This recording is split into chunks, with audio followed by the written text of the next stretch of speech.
आनंद और वैष्णवी स्कूल के दिनों से ही आपस में प्यार करते हैं, लेकिन एक दिन रक्षाबंधन के अवसर पर जब मास्टर ने सभी लड़कियों से कहा कि वे आज सभी लड़कों को राखी बांधेंगी, तो वैष्णवी ऐसा नहीं करती। मास्टर उसे सजा के तौर पर लगातार स्टिक से मारता है, जिससे पूरी क्लास को पता चल जाता है कि आनंद और वैष्णवी एक दूसरे से बेहद प्यार करते हैं। आनंद वैष्णवी को खुश करने के लिए हमेशा कुछ न कुछ गिफ्ट्स लाता रहता था, लेकिन वैष्णवी के प्यार में लथपथ बेचारा आनंद 10वीं क्लास में फेल हो जाता है, जबकि वैष्णवी पास हो जाती है। अब आनंद को डर लगने लगता है कि कहीं वैष्णवी उसे छोड़कर न चली जाए, लेकिन वैष्णवी उससे कहती है, मैं तुम्हारे लिए पढ़ाई तो क्या कुछ भी छोड़ने को तैयार हूँ और मैं तुम्हें छोड़कर कहीं नहीं जाने वाली। इसके बाद आनंद पढ़ाई छोड़कर ऑटो चलाने का काम करने लगता है। दूसरी तरफ वैष्णवी अपनी दोस्त कुसुमा के साथ नए कॉलेज में जाती है। क्लास में पहुंचने पर सभी रईसजादे उन्हें अनकंफर्टेबल महसूस कराने लगते हैं। तभी एक अमीर लड़की सीता आकर उससे दोस्ती कर लेती है। थोड़ी ही देर बाद एक शानदार गाड़ी कॉलेज में आती है। उसमें से कॉलेज का सबसे अमीर और हैंडसम लड़का विराज बाहर निकलता है। कॉलेज की सभी लड़कियां उसकी तरफ आकर्षित होती और वैष्णवी भी उसे देखकर इम्प्रेस हो जाती है। दूसरी तरफ आनंद इंस्टा पर वैष्णवी की फोटो देखकर खुश होने लगता है, लेकिन उसे क्या पता कि उसकी तितली अब उड़ान भरने वाली। वैष्णवी के कॉलेज समाप्त होने के बाद वह आनंद के साथ ही ऑटो में घर जाती, लेकिन तभी आनंद बीच रास्ते में ऑटो रोककर हमेशा की तरह वैष्णवी को खुश करने के लिए उसे एक फोन गिफ्ट करता है। वैष्णवी एक भोली भाली लड़की थी, इसीलिए वह गिफ्ट को खोले बिना ही खुशी से नाचने लगती है। अब वह घर में आकर अपनी मम्मी पापा को समझाती है कि मुझे ये फोन मेरे कॉलेज के अमीर दोस्तों ने गिफ्ट किया है। तभी उसके पिता उसे समझाते हैं, बेटा ध्यान से, ऐसे दोस्तों की संगत तुम्हें एक दिन बर्बाद कर देगी। लेकिन उसकी माँ बहुत ही लालची किस्म की औरत थी, इसीलिए वह वैष्णवी को ऐसे गिफ्ट लेने के लिए बढ़ावा देती है। एक दिन कुछ लफंगे लड़के वैष्णवी के पुराने फैशन को लेकर उसका मजाक बनाने लगते हैं। तभी कॉलेज का अमीर लड़का विराज वहाँ आ जाता है। उसे देखकर वे सभी लफंगे वहाँ से भाग जाते हैं। वैष्णवी खुश होकर विराज से दोस्ती कर लेती है। अब वैष्णवी उन्हीं के साथ उठने बैठने लगती है और ज्यादातर समय अपने कॉलेज के दोस्तों के साथ बिताती है। इसी बीच वैष्णवी को कुछ बुरी लतें भी लग जाती हैं, जो उसे नहीं करनी चाहिए। ये सब देखकर उसकी दोस्त कुसुमा उसे छोड़कर चली जाती है। दूसरी तरफ आनंद ने वैष्णवी को फोन खरीदने के लिए जिनसे पैसे उधार लिए थे, वह आदमी पैसे लेने के लिए आनंद के पीछे पड़ जाता है। अब सीता वैष्णवी से कहती है, आज पब में पार्टी है वैष्णवी, तुम जरूर आना। लेकिन पहले तो वैष्णवी मना कर देती है। वे सभी उसे जबरदस्ती मॉल में ले आती है। फिर सीता उसे ब्रांडेड सैंडल से लेकर ब्रांडेड कपड़े दिलवाती है। इस पर वैष्णवी सीता को गले लगाकर कहती है, तुम ही मेरी सच्ची दोस्त हो। फिर थोड़े मेकअप के बाद वैष्णवी छुपते छुपाते आनंद के ऑटो में बैठ जाती है। अब आनंद समझ चुका था कि आखिर कुछ तो गड़बड़ है। जैसे ही आनंद उसका चेहरा देखने की कोशिश करता है, उसे वैष्णवी का यह नया रंग रूप बिल्कुल भी अच्छा नहीं लगता। वैष्णवी उसे पिघल पिघल कर कहने लगती है, ये नया लुक मेरे कॉलेज के दोस्तों ने मुझे दिया है। आनंद गुस्से में वैष्णवी को बहुत बुरा भला कहता है। तब वैष्णवी आनंद को बताती है,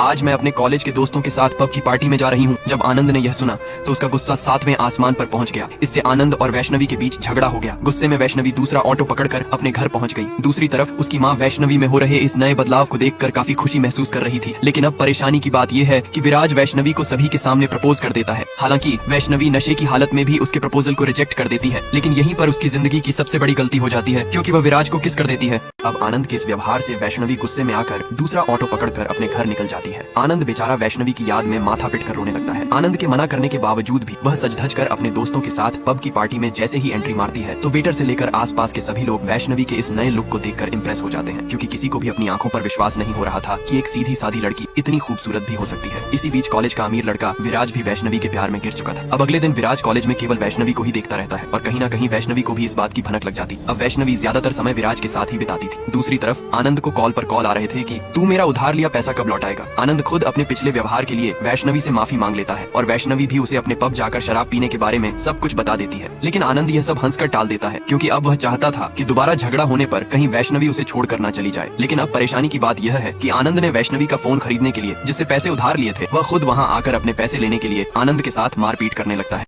अब आनंद वैष्णवी को रात के समय कॉल करके मिलने के लिए बुलाता है। वैष्णवी आने से मना कर देती है तो आनंद उसे धमकाकर फोन काट देता है। वैष्णवी आनंद से जैसे ही मिलती है, वह उसे उसका डब्बा फोन कहते हुए आनंद को वापस कर देती है। ये देखकर आनंद गुस्से में उस फोन को पटक कर तोड़ देता है और वैष्णवी को खूब बुरा भला कहने लगता है। अगले दिन विराज वैष्णवी को अपने बर्थडे पार्टी में इन्वाइट करता है। वैष्णवी विराज के दिए गए इन्विटेशन को मना नहीं कर पाती और पार्टी में पहुंच जाती। वहाँ जाकर वह डिप्रेशन में ओवर ड्रिंक कर लेती है। इसी मौके का फायदा उठाकर विराज वैष्णवी को प्रपोज कर देता है, लेकिन वैष्णवी विराज के प्रपोजल को रिजेक्ट कर देती है। अब कहीं न कहीं वैष्णवी को भी लगने लगा था कि अब तक जो भी वह कर रही थी वह बिल्कुल भी ठीक नहीं था। इसीलिए वह आनंद को कॉल करके उससे माफी मांगने लगती है। आनंद भी वैष्णवी को माफ कर देता है, लेकिन परेशानी की बात यह है कि विराज के कहने पर नशे की हालत में वैष्णवी विराज को किस कर देती है। इस गलती के कारण वैष्णवी अब विराज से दूरी बनाने लगती है। ये देखकर दुखी होकर विराज वैष्णवी की याद में हद से ज्यादा ड्रिंक करने लगता है। ये सब देखते हुए कॉलेज के प्रोफेसर विराज को चलती क्लास से बाहर कर देते हैं। अब सीधी साधी लड़की वैष्णवी अब बिल्कुल बदल चुकी थी। अब वैष्णवी आनंद से ज्यादा विराज और कॉलेज के नए दोस्तों के साथ समय बिताने लगी थी। दूसरी तरफ वैष्णवी के पिता उसके नए लुक और व्यवहार को देखकर काफी चिंतित थे। एक दिन विराज वैष्णवी को अपने साथ कॉलेज चलने के लिए कहता है तो वैष्णवी अपनी पक्की दोस्त कुसुमा को छोड़कर विराज के साथ बैठकर निकल पड़ती है। जब आनंद वैष्णवी को कॉलेज छोड़ने के लिए कॉल करता है तो वैष्णवी विराज को अपना केवल दोस्त बताती। कुसुमा आनंद को बताती है कि वैष्णवी अपने दोस्तों के साथ कॉलेज गई है। अब वैष्णवी और विराज काफी करीब आ जाते हैं। वैष्णवी कुसुमा को छोड़कर सीता के पास जाकर बैठने लगती है। अच्छे मौके का फायदा उठाकर विराज एक दिन उसे सबसे महंगा आईफोन गिफ्ट करता है। पहले तो वैष्णवी इतने महंगे फोन को लेने से मना कर देती है, लेकिन विराज के जोर देने पर वैष्णवी वह फोन रख लेती है और उसे अपना बेस्ट फ्रेंड मान लेती है। अब वैष्णवी आनंद के पास आकर जैसे ही उसे अपना आईफोन दिखाती है और उसके दिए सस्ते फोन में कमियां निकालने लगती है तो यह सुनकर आनंद के पैरों तले जमीन खिसक जाती है। वह बहुत दुखी हो जाता है और वैष्णवी को बताता है कि जो फोन मैंने तुम्हें दिया उसके पैसे समय पर न लौटाने पर उन्होंने मेरे साथ खूब मारपीट की। लेकिन वैष्णवी का ध्यान सिर्फ अपने आईफोन पर ही था।